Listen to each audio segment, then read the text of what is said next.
Hi, everyone. Thank you so much for coming. We are super excited to discuss this topic. It is called Get Ready How to Diagnose and Assess Dyslexia, which we've had a lot of requests to do more pod courses on dyslexia. And if you're not familiar with me, my name is Benita Lipback, and I have a passion for AAC, assistive technology and literacy.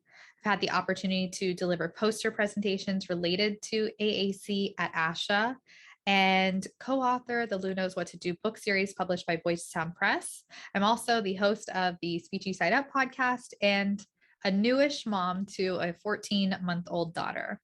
And I'm super thrilled to have this guest on today, Heather Casca. Thank you so much for coming. I'll let you go ahead and introduce yourself. Great, thanks so much. I'm Heather Casca. I am a speech language pathologist, and I've been practicing for just about 10 years, maybe a little over 10 years now. So I am the owner of HBC Language and Literacy. I'm a new business owner. I started in the midst of the pandemic, believe it or not, just decided that I was ready to kind of do my own thing. I had just had my second baby, and going back to work after that was just really hard. And I just knew I wanted to do something different. So that summer, I decided to leave my position as a clinic director at a really well-known and great clinic here in the Valley in Arizona, and decided to start my own business. So it's definitely been an experience, but it's been really fun. I have a variety of experience of working with a variety of communication disorders. So I've been working with pediatrics for 8 or 9 years. My first year and a half, I was in a skilled nursing facility, but knew that just wasn't for me. But very quickly, I became very passionate about working with kids with dyslexia. I was first introduced to dyslexia in undergrad at the University of Arizona. I had Dr. Tiffany Hogan, who's very well known in our field for her work in dyslexia and reading disorders. And I had her for my pediatric disorders course. And I remember reading some research articles about it. And it was just so fascinating to me. And then as I started working in the field a little bit more, I kept running into these students and these parents who just had these concerns, and I just wasn't quite sure, what to do with them. And so I just started doing more research and had some guidance from some other SLPs, and just started doing a ton of training and education to learn more about dyslexia. So like I said, I live here in Arizona in a small suburb of Phoenix called Queen Creek with my husband, and I have 2 kids, Kason, who just turned 5, and Jamie, who just turned 2. Oh, well, congratulations on your little one and Thank your you. new You too. business. That's pretty amazing that you started it in the midst of the pandemic, but it seems like it's going well. So that's great. And that's also amazing that you worked with Dr. Tiffany Hogan. I've also heard about her. So I'm just really excited to learn more about dyslexia from you today. So here's the agenda. We are doing our introductions and backgrounds now, and then we'll get into a discussion about the early signs of dyslexia. Then we'll talk about different areas that you need to assess and the role of the SLP in dyslexia assessment, as well as a discussion of different assessment protocols to consider. And then we'll wrap up with a live Q&A at the end. And briefly, my relevant financial disclosures include that I have ownership interest in Speechy Side Up LLC and Tassel LLC, and I receive royalties from the Lou Knows What to Do book series. I am also a member of ASHA Special Interest Group 12. Heather, I'll let you go ahead and share your financial disclosures as well. I am, as mentioned earlier, the owner of HBC Language and Literacy, and also the co-founder of Early Birds Learning Specialists. I'm also being offered a stipend for the podcast interview today. I also am the past chair of the Professional Development Committee for the Arizona Speech Language and Hearing Association, and the current president of the Arizona chapter of the International Dyslexia Association. And then I do also have family members that have been affected by dyslexia. Oh, wow. Yeah, thank you for sharing that. So by the end of this pod course, we hope that you'll be able to identify 3 signs of dyslexia, 3 areas to assess for dyslexia, define the role of the SLP in diagnosing dyslexia, and identify 2 assessments to consider for a dyslexia evaluation. All right, let's get into it, Heather. What are the early signs of dyslexia that SLPs and professionals should be looking for? I think this is such a great question because this is one area I think that I'm the most passionate about when it comes to our roles as SLPs for dyslexia. And again, how I kind of started, we are the first professionals that come in contact with these students in most cases. So some of those, if you look at those early signs that are listed there, it all has to do with speech and language. So something I've found in my experience and working with these early kids, and then even having parents come back a couple years later and say, "Man, they're really struggling in school now." It just kept again making me want to know more and learn more. So one of the biggest signs that you can look for, we know that dyslexia is genetic, and so I always ask about family history of dyslexia. But I learned very quickly not to ask specifically about dyslexia because 8 times out of 10, I would get, no, no one in our family has dyslexia. But the more we talk to the family or the more we ask questions we ask the parent, we would hear, well, I really struggled in school. Or dad, dad got special help in school, or so and so dropped out of school because it was really hard. So that right there is a big red flag that there is, probably an undiagnosed reading disorder that runs in the family. We know that it's very common for dyslexia to be undiagnosed.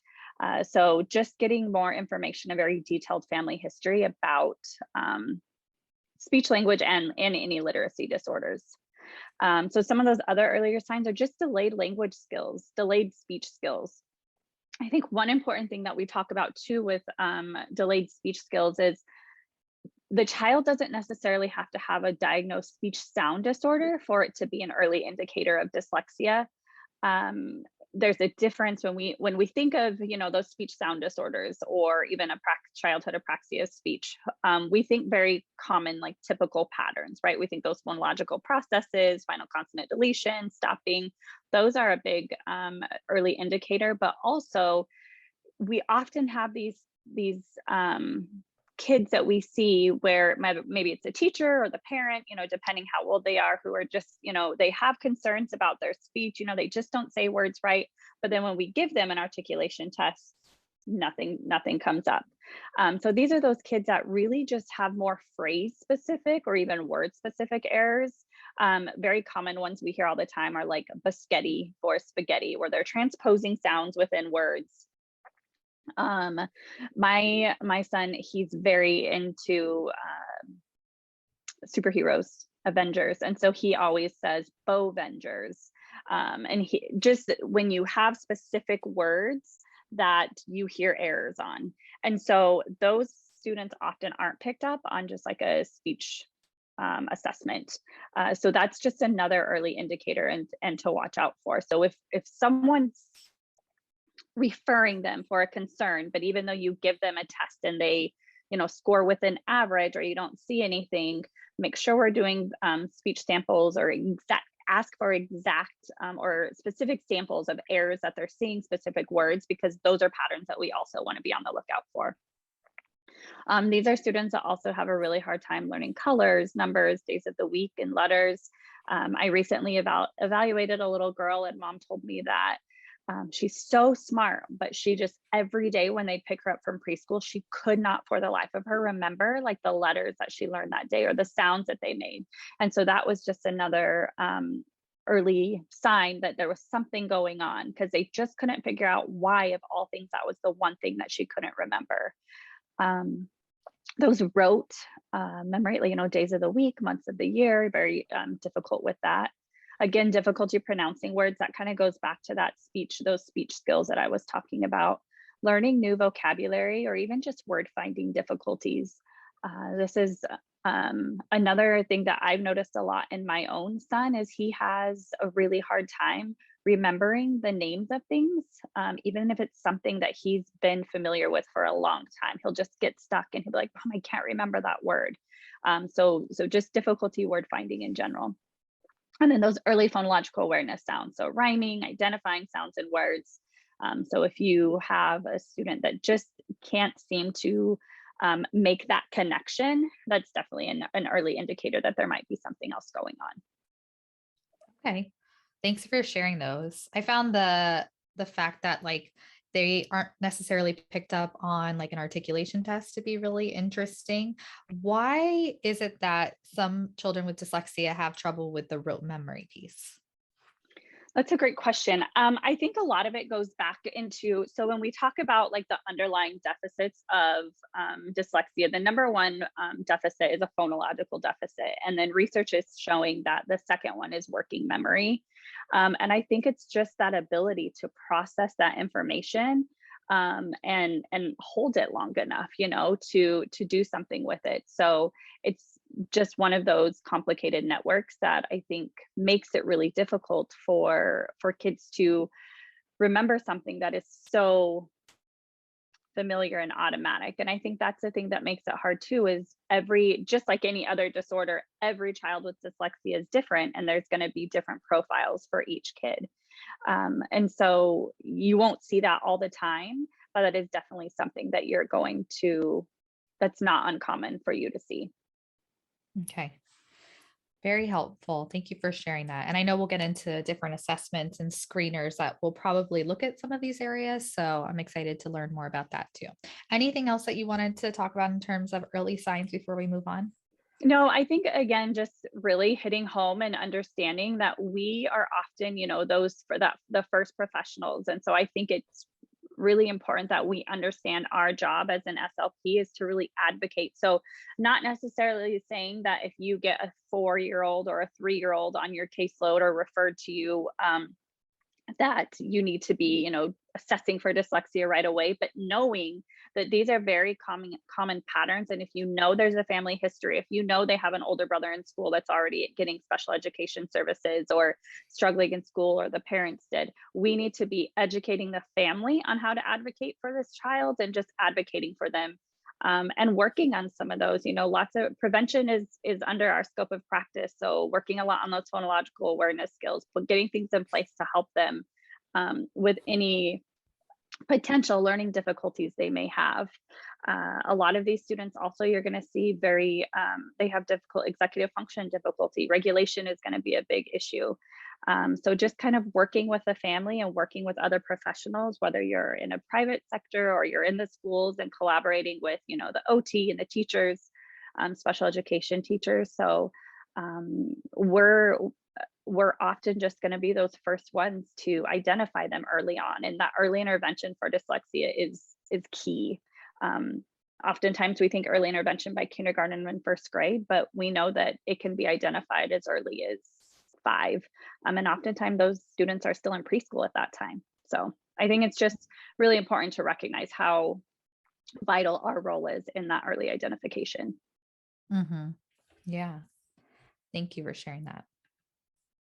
So what areas should be evaluated for dyslexia? So it just depends again on the age of the child. So kind of sticking with that early intervention model first and identifying those students. So obviously we want to look at those speech sound productions through, you can do it through formal testing. Again, lots of specific examples from parents, language samples. So making sure you're looking at how their phonological system is set up. That phonological processing, phonological awareness, phonological memory, even rapid automatic naming tests is really helpful. Obviously, for our younger students, they may not know the names of letters and numbers. And again, we know that that's often a difficult task for these students. So you can use colors or pictures of objects. And also just a very comprehensive look at their oral language skills. So you can have students where they have strong oral language skills, an early identification of dyslexia, but research has shown that students that are diagnosed with dyslexia, even if they have typical oral language skills, are at risk of developing language difficulties. So I'll obviously just always looking at expressive receptive language skills. I already mentioned the rapid automatic naming, working memory again. Like I had said previously, is another big component in these students with dyslexia. The speech sound productions, written language.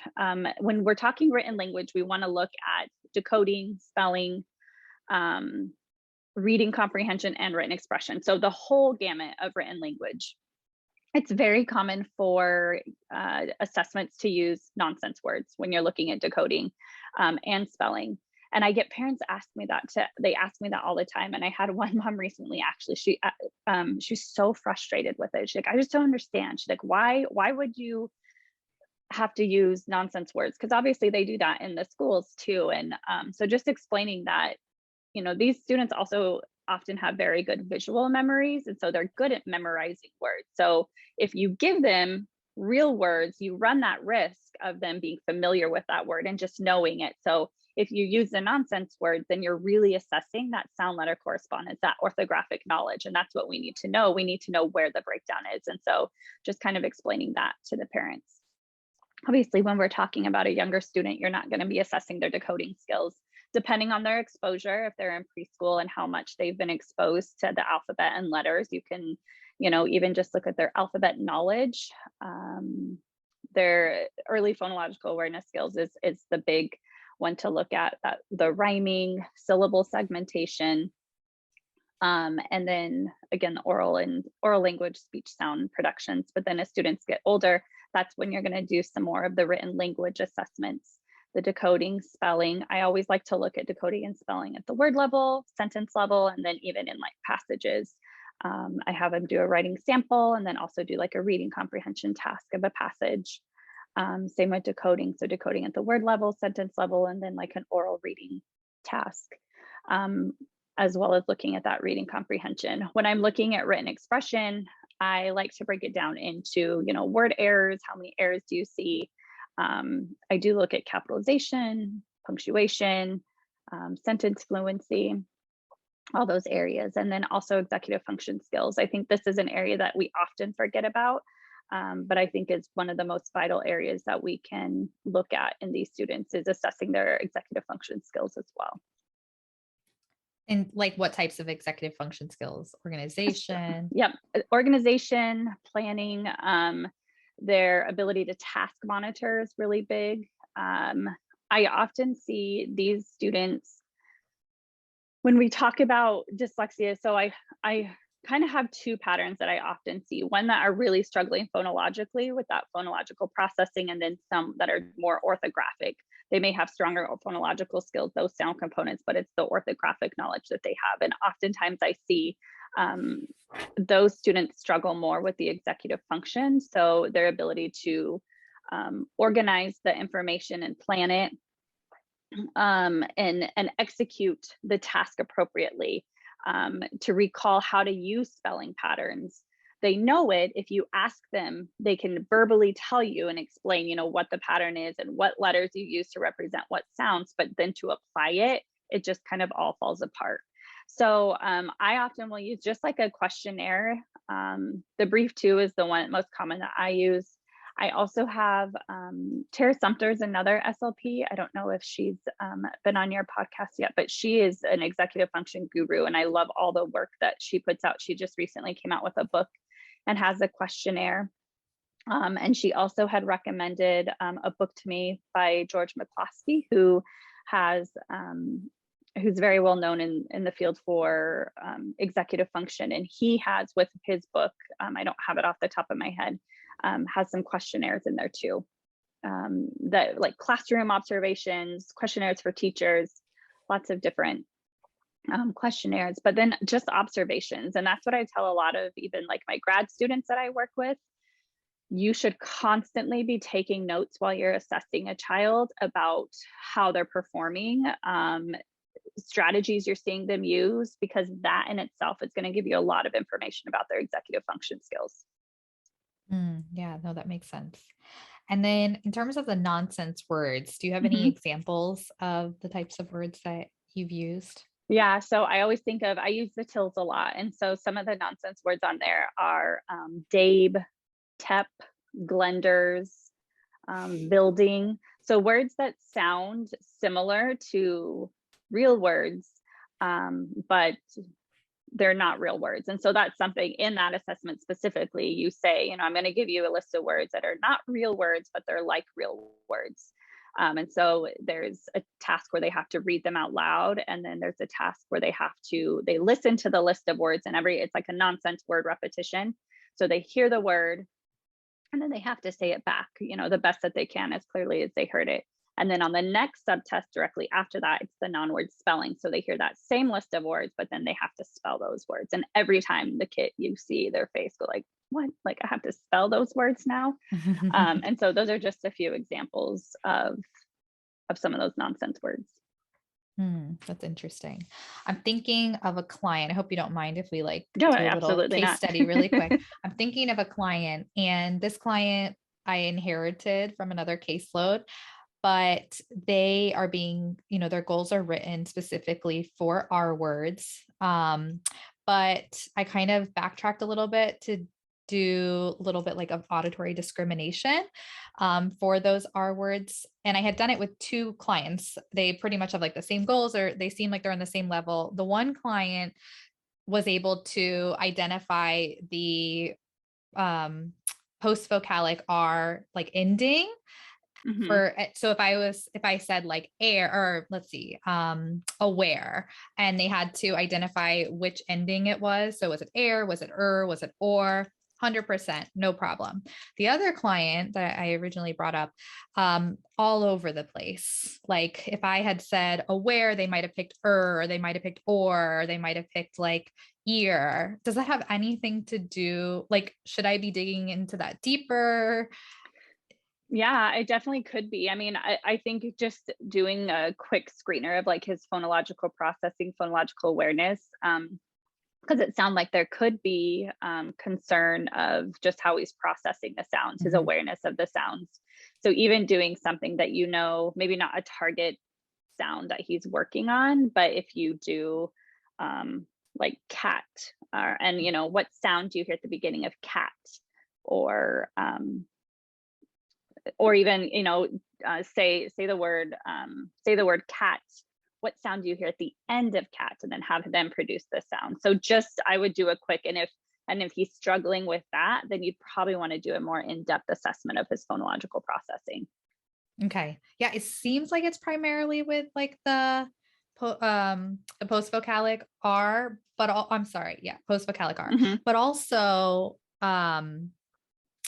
and then when I kind of explained the task a little bit more, the performance went up a little bit, but it still was like not ideal. It was like maybe like 65% or something. Yeah. So yeah, I'll try that. I'll Yeah. find, after we talk about assessments, maybe I'll pick one of those out and try And that. see how he does. Yeah, Yeah. it's very interesting. And just to kind of piggyback off of that really quick, something I know we kind of already talked about some of those early identification sounds, but going back to the speech sound productions, and that just reminded me, when you're looking at a student and deciding, is this a concern?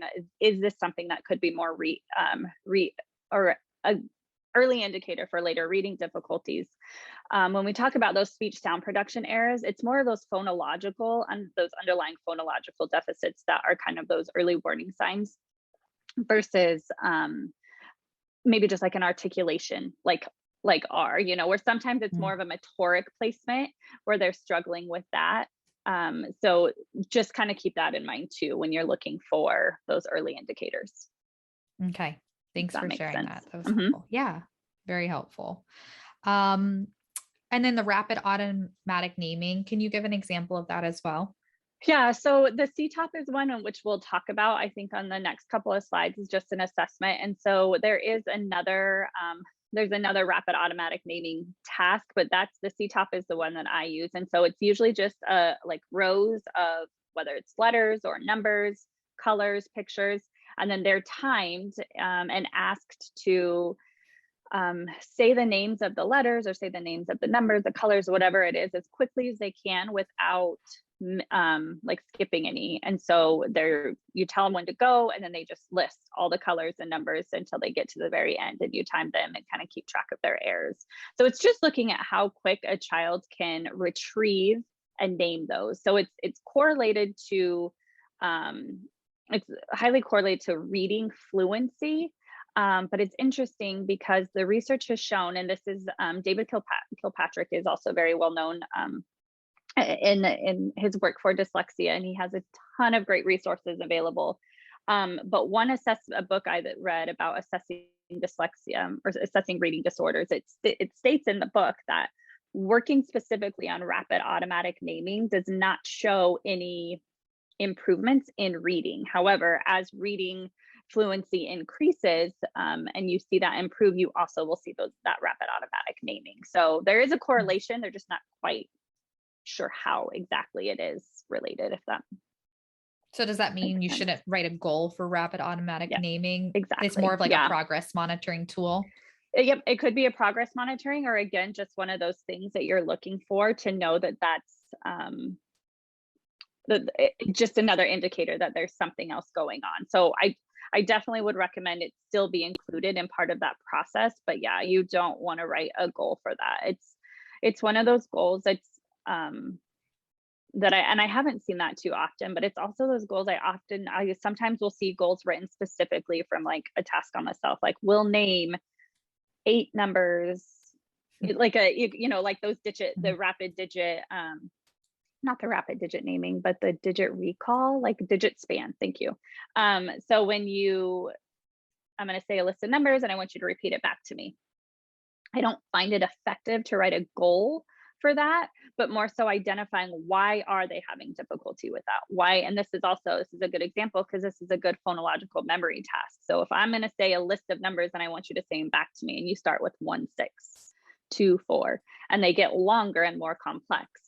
So if a child is struggling with that recall, that phonological memory, I wouldn't write a specific goal for a child to be able to do that, because that's not super functional.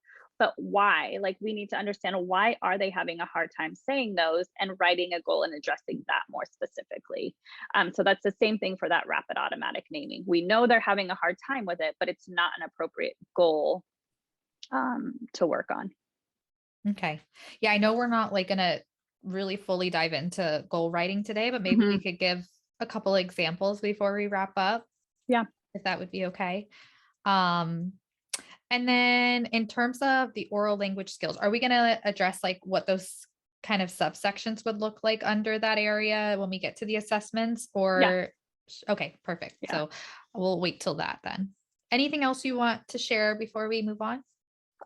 No, I don't think so. I think again, just I guess one thing to point out here too is these are the most common and the most essential areas.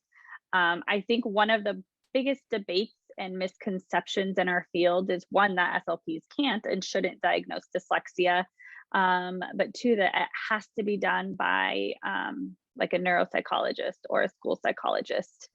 Um, so I think all of these areas that you see listed are areas that we already are assessing or can assess. And so I think that that's important too, just to advocate for our field that we absolutely can. We know ASHA says it's within our scope of practice, but these are all areas that we're already assessing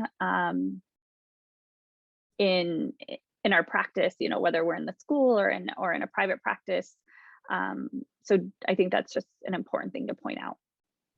Does the IEP have anything to do with that? Like, I know in the district that I worked in, we had reading specialists who were often, types of educators. They weren't speech Mhm. pathologists. And it was I didn't do therapy at the district level. I did more AAC assessments, but it was my understanding that it was a reading specialist who did the assessments and provided the trainings and whatnot. Yeah.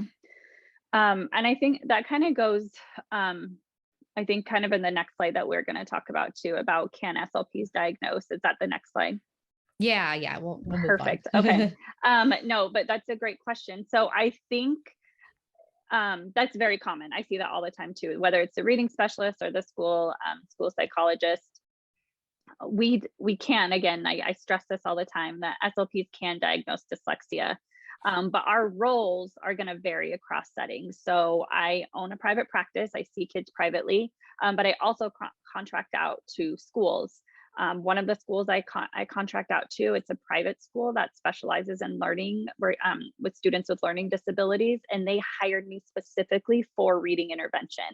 The SLPA that works with me, we do provide all the speech services as well, but I was directly hired for reading intervention.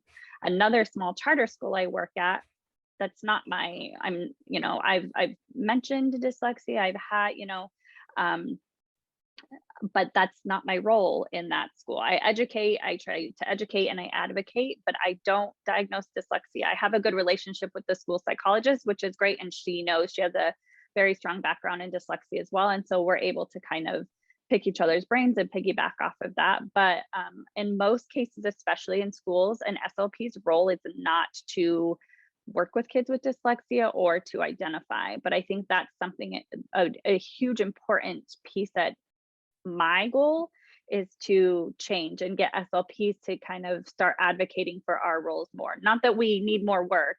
I know that we wear so many hats in the school already anyway, but with what we're already doing, just helping them recognize it's not doing anything in addition to what we're already doing, but recognizing how what we're already doing relates to dyslexia and how we can use that to advocate and train and be an important part of that team when we're identifying these students. So I think it really just depends on your district, what your expected role is going to be. And to be honest, a lot of times, in most cases, I hear you get a lot of pushback, because that's not, it's not well known that this is what we do or we should be doing. And even from SLPs in the field, often are like, I don't teach reading. That's not my job. That's what, the special education teacher does, or the reading specialist, which is, you're absolutely correct. But I think just being aware of how what we're already doing is so connected with that, is the important piece. Not that you need to start teaching this child how to read, not that you should start getting all the reading kids, but just recognizing how important what we're already doing can affect those students, I think is really important. Mhm. Yeah, no, absolutely.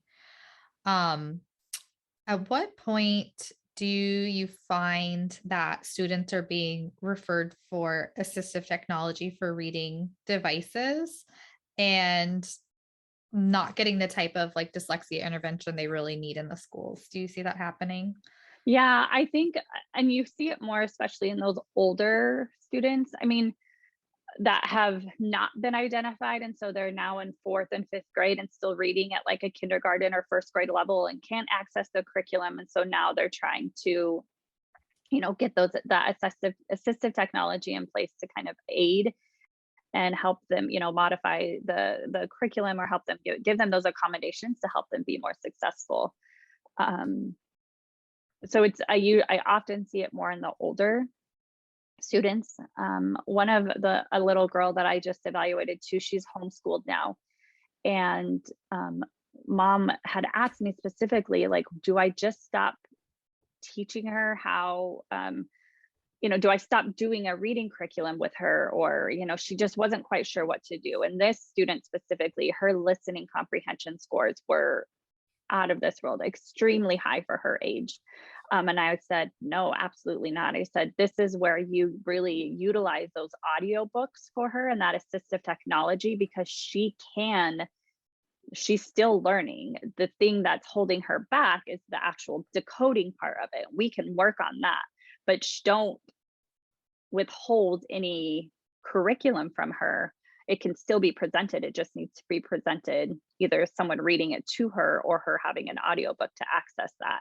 And so I think that's really important. And again, this goes back to where I was saying earlier, even if a student's oral language skills are not of a concern at the initial diagnosis of dyslexia, we know that oftentimes they can develop, weaker vocabulary skills, weaker oral language skills, because they're not having the same access to the language through reading as students that don't struggle to read are. Mhm. Yeah. Um, I know with like AAC, there's research that shows that using AAC doesn't inhibit the production, or the acquisition of natural speech. Right. It either stays the same or it increases. Is there research that shows like if you give assistive technology to a student with dyslexia, like do their reading skills like decrease? Does it stay the same? Does it increase? Do you know about any I research? don't know any research off the top of my head in terms of like reading, because when we talk reading, there's a big spectrum. So are we talking, comprehension, decoding? So I don't know any research specific to like decoding, word recognition. But I do know that if you continue to um, expose that child to literature through audiobooks, that's going to increase, their language development as well. But I don't know any research off the top of my head, but that's definitely something good to look into. I'll have to make a note of that. Yeah, no, that would be interesting to find out. But Yeah. we get this question a lot when we have webinars on dyslexia. So I'll just go ahead and ask it. Do SLPs need special certifications to assess, diagnose, treat dyslexia? Would it make them feel more confident if they were trained in a particular program? Or we're going to go into the assessment piece. So that will Mhm. probably answer some of this too, but I'm curious to hear your thoughts. Um, I know that's always like the number one question I get too. So I do not have any additional certification besides my C's. And I'm a big advocate that I don't necessarily think you need any additional certification. However, with that said, I feel confident in my knowledge and skills in the area because I've done a lot of work over the last 5 or 6 years. I've read books and research articles, and I've attended conferences. So my background is I did go and get trained through the Academy of Orton Gillingham practitioners and educators because I didn't know the first thing about teaching a child how to read, the phonics piece of it, the spelling patterns, the rules, all of that. Nothing. I knew nothing about that.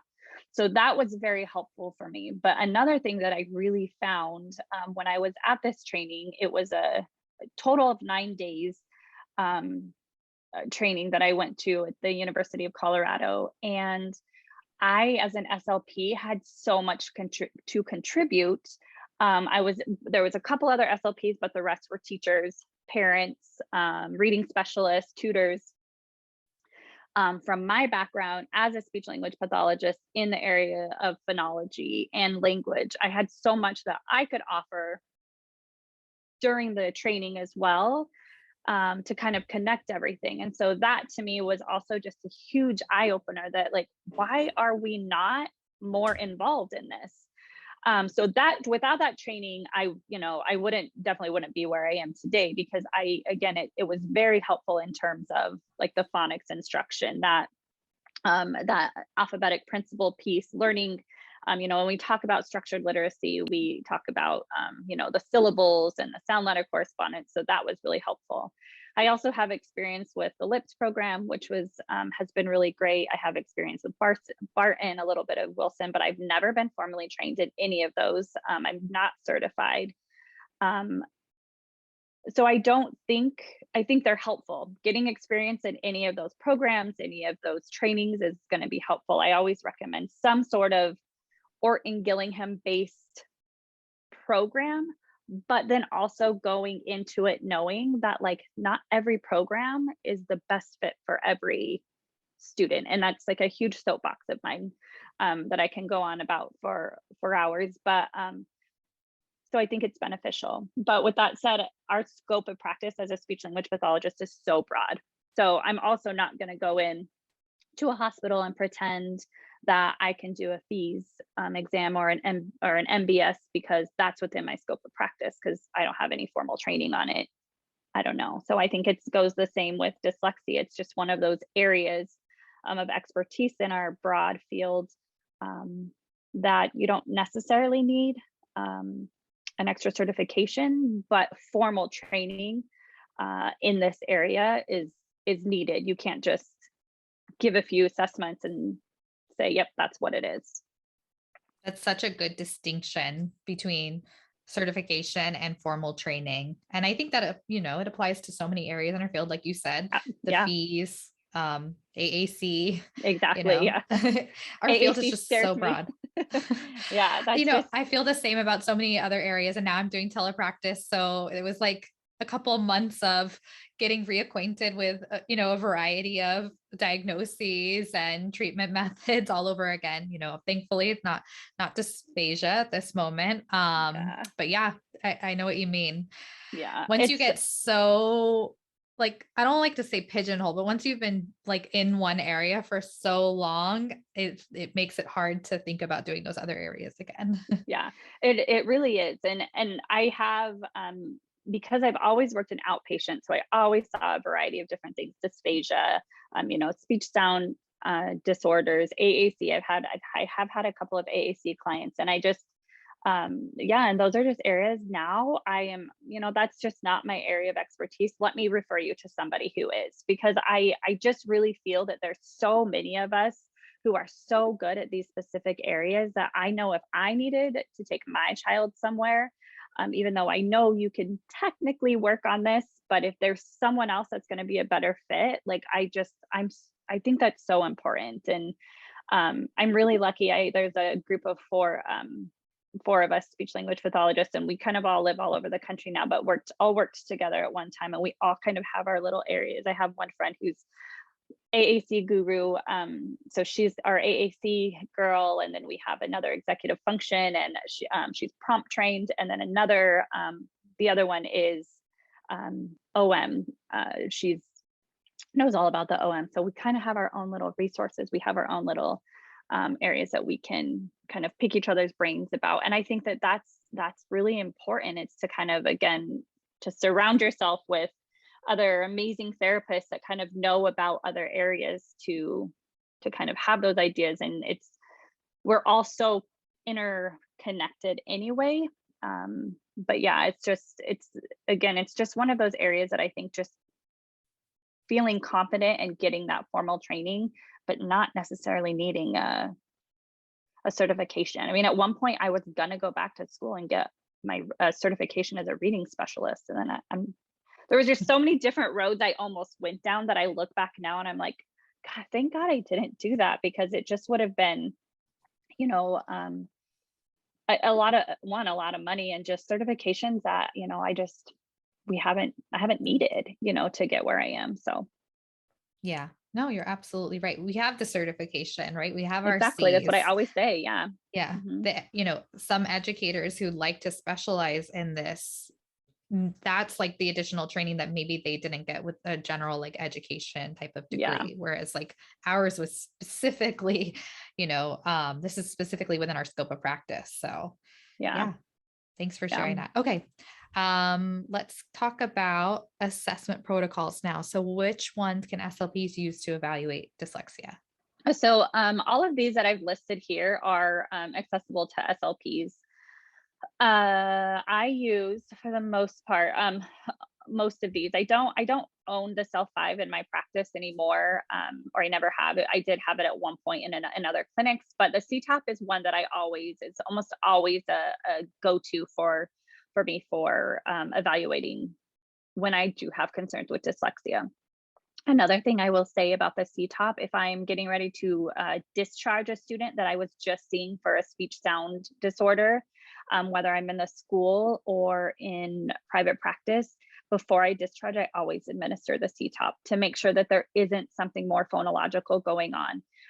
Because again, you can remediate those speech sound disorders, those early, if you have them in preschool, 3, 4, 5-year-olds, and they're getting ready to go into kinder, and you've remediated all those speech sound productions, but that doesn't mean you're not going to see those reading difficulties start to kind of show themselves once they start learning how to read. So I always recommend to my grad students, if you're discharging a student, whether it's private or in the schools for a speech sound disorder, I'd recommend administering the CTOP just to see if there's anything else underlying phonologically going on. The PAST is the Phonological Awareness Screening Test by Dr. David Kilpatrick. And I don't have the book with me, but he has a book called Reading for Success, which is very popular, very well known. It's one of the #1 resources that I recommend to speech language pathologists that are kind of digging their digging a little bit more into dyslexia. So you can actually download this assessment, this screener, for free online. So that would Love be it. perfect for you to give the student that you were talking about earlier, just to download this and give him the screener, and just to kind of see how the student does. But I do highly recommend the book, because it does include some 1-minute drills that I do with all of my students for phonemic awareness tasks. Okay. Is it in your references section, the book? I believe it is. Yeah, I believe Okay, it is. great. And then just spoken language. So I typically give, depending on the student, and I also, again, it goes back to the setting. Are we in the school? Are we private practice? So if I have students that are coming to me in the like at my practice, I always ask parents for any testing that's been done. So if they've had assessments done at the school, sometimes if they've had recent assessments and they're looking for a diagnosis, I may not even really need to give anything new, because they've given all of these assessments. It's just a matter of interpreting and whether or not an individual feels comfortable giving that diagnosis. So but I typically will try to look at all areas of oral language. So expressive language, vocabulary, following directions, receptive vocabulary, sentence formulation, grammar, all of that I think is very telling. Another kind of just like a side note, when you're talking about looking at syntax and grammar, oftentimes when you have a student that they have a hard time marking those grammatical markers in words, like in jumped, sometimes that's not even really a language. It's more of a phonological, because if you think about it, you're adding that extra sound. And so it's more of a phonological deficit, not necessarily language. So that in itself is going to be just useful information as you're going through and giving assessments to kind of look at. So especially in the Castle 2, if I have a student and there's no oral language concerns, I also just like to give more of the super linguistic assessments to kind of look at that higher level language inferencing, looking at non-literal meanings, taking meaning from context. I like to get that information just because that's going to kind of give me an idea of the child's sometimes even their compensation strategies or their compensation skills. Because I recently evaluated another student where he's really struggling with reading fluency, but has not been identified, but his super linguistic language skills were extremely high. So again, that was just one of those. He has these amazing strengths that are kind of helping him mask these underlying word recognition deficits. So I think really looking at all of their language skills is important, because that's going to kind of help you see what are their strengths. We're not always, you don't want to just assess to find their weaknesses or areas of difficulty, but what are their strengths? How are they, especially in our older students, how have they managed to get all the way to 5th grade without being recognized? But now, these skills have only gotten them so far, and now they're really struggling.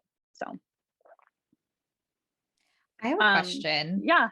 I'm sure like the hallmark of dyslexia, or the most recognized sign, is mixing up letters or writing like different letters, like from a layman's understanding of it. Do you feel like that's why children get overlooked sometimes? In the classroom, they're not referred for an official evaluation. I think so. And that's, and really that's one of the biggest misconceptions, is that dyslexia is like where they're just like flipping letters and reversing letters and they see them backwards. And I was doing a training for a school one day, and I had a teacher tell me, she's like, I have dyslexia, and when I was younger, I was only able to read if I was reading upside down. I was like, what? And I was like, well, I don't know if that's necessarily dyslexia then. It's very common for individuals with dyslexia to also have like visual processing difficulties. And I think that's where that misconception comes from, that like kids with dyslexia see words moving and the letters are moving on the paper, or just mixed up. Because that's not dyslexia. We know dyslexia is that phonological. So like the hallmark an indicator for dyslexia is a phonological processing deficit. But we do know that that's not, there's different profiles, and that's some kids may have stronger phonological skills where more of that orthographic knowledge is where they're struggling. Um, so I think so going back to your question on why do these kids get overlooked? One, I just think it comes from like the misconception around dyslexia. It's just, and even recently at one of the schools, one of the teachers had expressed concerns about dyslexia to one of the students, and in this, one of the special education teachers was like, she's not qualified to make that, and that's a medical thing anyway. And I was like, actually, it's not. Dyslexia is it's technically a medical diagnosis. You can give a medical diagnosis of dyslexia, but dyslexia it's here. It's in our schools. Um, it's Even if we're not calling it dyslexia, all of these kids that are specific, SLD in the schools. And I don't have the resource for this, but I've seen this stat so many times, and I need to try and find where it comes from. But I've seen that 80% of our students that are eligible under the SLD category would qualify as being dyslexic. So I mean, Mhm. that in itself, we're just not calling it that. So I think, again, going back to some of those early indicators, one is letter reversals. That, like you said, that's the most universally known. Well, they flip letters and they reverse letters. That can be an early indicator, but not all kids with dyslexia do that. But a lot of what we see in these early indicators are typical.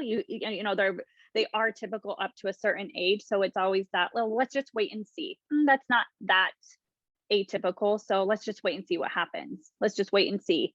We'll just keep practicing. Just read to them and have them read to you, and it'll get better. And then before you know it, now they're in third grade, and it's here in Arizona, we have a move on when reading. They have to pass the reading test to move on in third grade, but now they're not reading still. And so it kind of all comes back, because then that's where, yes, some of these early indicators are not uncommon. It's part of that typical development, but you have to look at the whole child and look at all of these other early indicators they have. And that's where we come in. We're the ones that have been seeing these students since they were 4 in preschool because they couldn't say certain sounds, or they were having a hard time learning vocabulary. And now they're in kindergarten and first grade and they're struggling. Well, let's just keep practicing, just work with them over the summer. These are those students that keep just getting overlooked. And especially if they're not, unfortunately, if they're not a behavior problem, if they're just Mhm. those kids that are quiet and gonna do what they ask and they work hard, then you often don't see them getting identified until later. So it's just, I think that's where my passion comes from, is I hear the same story over and over and over again. They had difficulties when they were younger with speech productions. They couldn't remember in preschool the letters they worked for, but then they're in kindergarten and they're really struggling to learn letters. And well, it's okay, they're just now being exposed. And I think people always think of, well, they haven't had a lot of exposure to reading, because they're in kindergarten, and it just takes time for them to catch on to it. Yes, for some students, but what about all these early indicators they have too? What about, well, their dad struggled with reading. Their brother is getting pulled out for services for reading. They've been in speech since they were 3. So it's all these early things that we need to kind of look for too, that we're often seeing. So I think there's a bunch of different reasons why they get overlooked, but that's kind of the biggest um, things that I see or have seen in my experience. Thank you for sharing that. I think that was super helpful to kind of paint the picture of like what's really happening. Because, like you, when I was in the schools and providing assistive technology in AAC, I supported the middle schools and just got so many referrals for assistive technology. Um, let's see, do we have one more section or this was it? I think this is it. I think there's one more Okay. slide for this.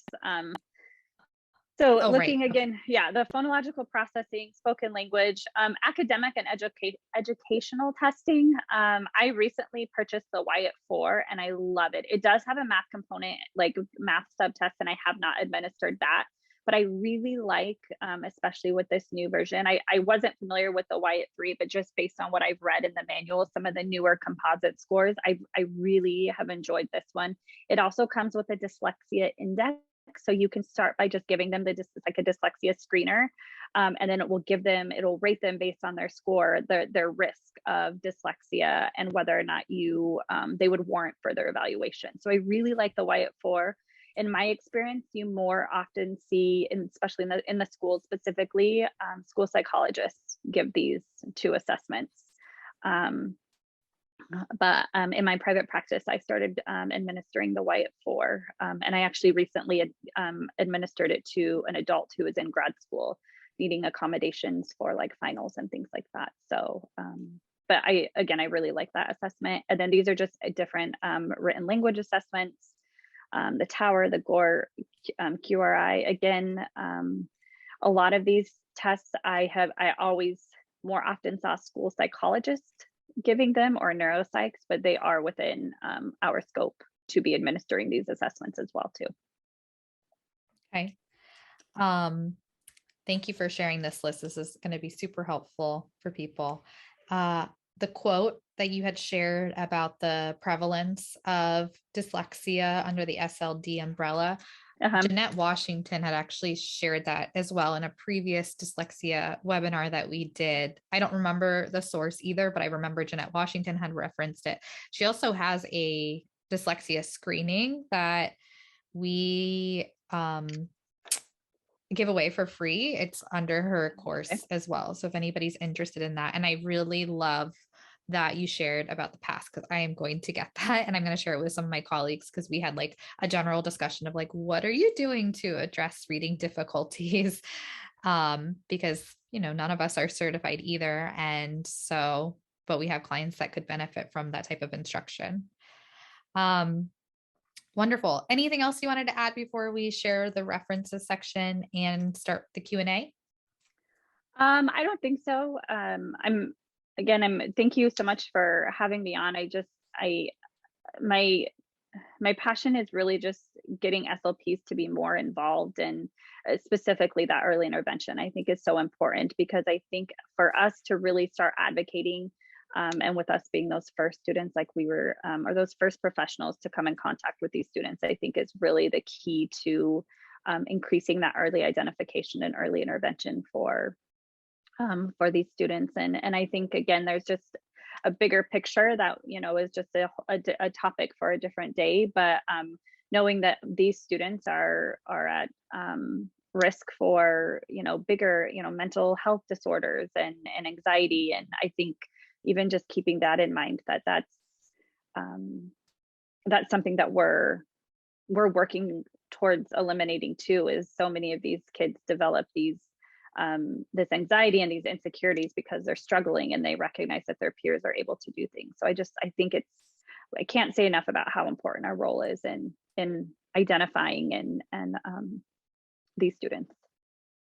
Yeah, no, I completely agree with you. And I think there's a huge interest in this area I do from too. SLPs, because it's always like the most popular topic whenever we present on it.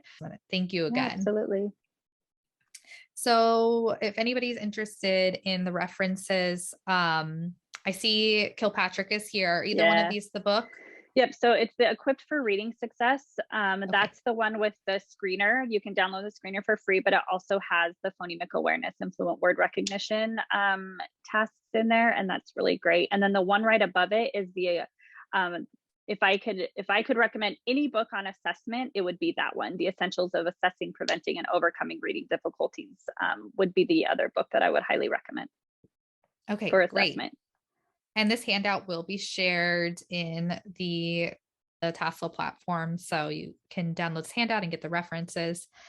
And your Instagram handle and my Instagram handle. Is there anywhere else you'd like to point people if they're interested in connecting with you? No, just my Instagram, and I wasn't active on it at all this past year, but we are in the process of developing some courses and some trainings. So that should be up, and hopefully you'll see me more on Instagram in this year. Awesome. Well, thank you so much again. We'll go ahead and Thank open up you. the Q&A now to see if anybody has any additional questions. Present the questions to you. This one came from Michelle. She said, any idea of a statistic of how common it is for dyslexia and speech language impairment to be concomitant diagnosis? That's a really great question. So research has shown that it's actually about 50% of kids with like DLD also have a reading disability such as dyslexia and vice versa. So there is some discrepancies. It can be broad, but I think the important thing too is just recognizing that as a whole, we need to be really make sure we're really good about if a child has a reading disability, making sure we're recognizing if they have an oral language disability as well, like developmental language disorder. Just because research has shown that there is a really big that can really play into intervention and like how they're making progress and things like that. So yeah, about 50%. Okay, fascinating. And then another participant asked, does IQ ever play into dyslexia diagnosis? 11-year-old male unable to make SD/letter associations rhyme, statistically significant difference between the self-5 language content memory and the OWL's reading and writing, and extremely poor executive functioning. I brought up dyslexia to the district, but they insisted that the reading specialist had to do testing and make a diagnosis. Yeah. And kind of like we talked about in the interview too, that's just such a misconception. So I will say there is some debate still. I just this last week have been reading some more research articles on defining dyslexia for another training I'm doing. And there's a discrepancy between among researchers on the role in verbal and nonverbal intellectual abilities. However, there's a pretty general consensus that you do not need measures of IQ to diagnose or recognize dyslexia. So that's a really good question. All of those characteristics that were listed, in that description are are indicators of dyslexia or reading disability. But again, going back to, I think one of the biggest issues in diagnosing dyslexia comes from there's a big debate in operationalizing that definition of dyslexia. What is dyslexia? And so a lot of that goes into how schools are recognizing it and what it is. So it's always gonna come back to that too. But I would just keep pushing. And if you guys email me, I can put it in the chat, heather@soarwithwords.com. I have some recent articles, like I was saying, that have come out in the last few months that I've been reading too, that might be really good just to share with your administrators as well. Awesome. And then another question said, when writing these areas into the domains for school IEPs, this would logically go into the academic areas. Could that then get messy with speech only students such as MTSS systems and moving toward a team eval? It can, and it goes back to just like what our roles are in different settings. And I think we talked about this in the interview too, is what your role is in terms of working with these students in the schools might look very different than if you were in like an outpatient setting. So yes, traditionally it's going to be, in the schools, what you see, this is what the special education teachers work on, or the reading specialists. It's not the role of the SLP. But I go back again on how important our role is and how much we understand that language component. And we know, research has shown that half of these kids that have these reading disabilities also have a language difficulty as well too, that might be getting overlooked or not identified. So it goes back to like more of a procedural answer and advocating for our role as a team. I'm not saying all SLPs in the schools should start going out and trying to like get these kids on their caseload, because I know our caseloads are insane as it is, but at least recognizing how we can be part of that.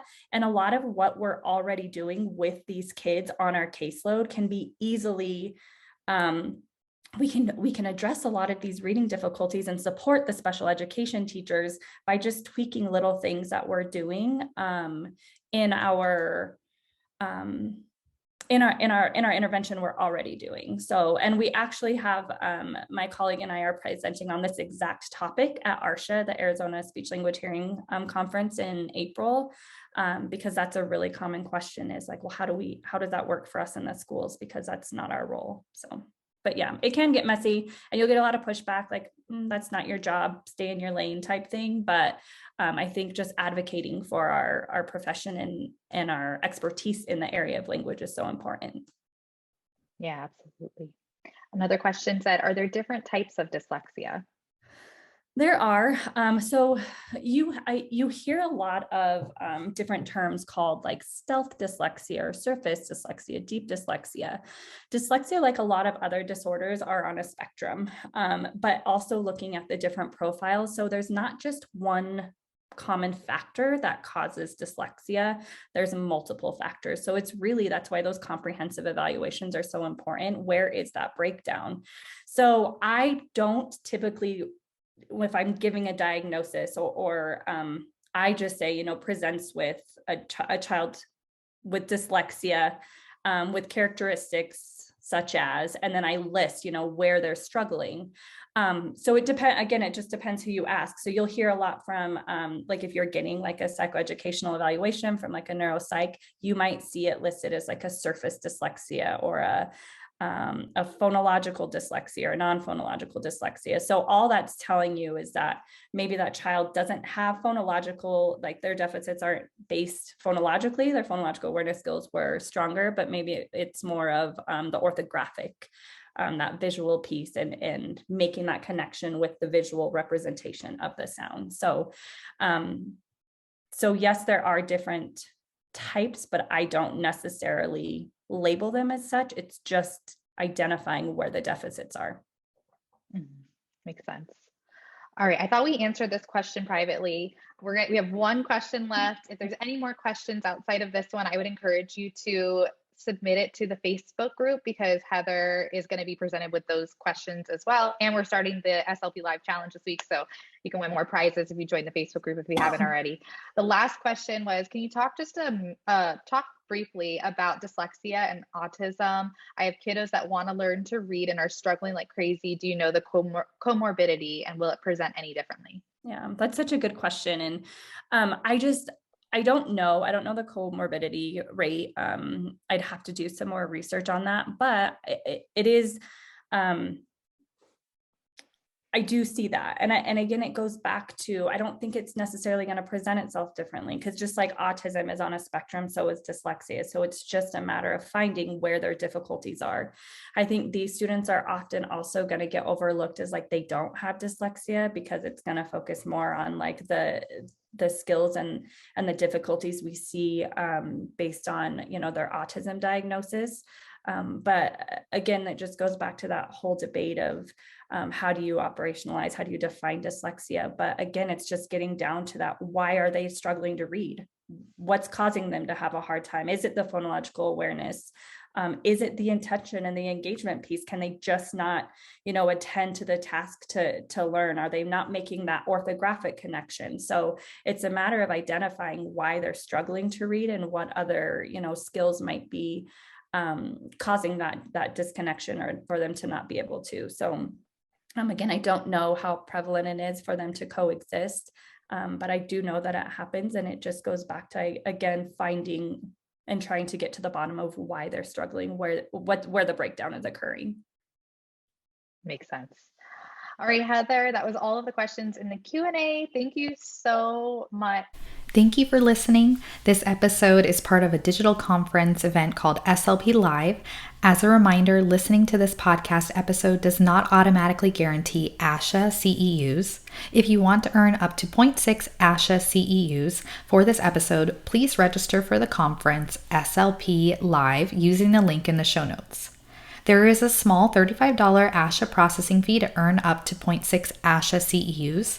There's also an all-access pass that gets you access to the digital exhibit hall with discounts and perks, a private Facebook group, and a 3-month subscription to Tassel Learning and the SLP Nerdcast Superfan subscription.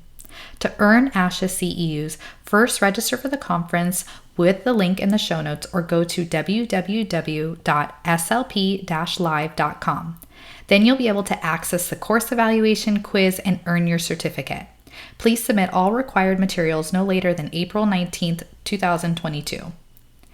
SLP Live would like to thank all of the corporate sponsors for donating products, services, and/or discounts as giveaway prizes to attendees at no charge.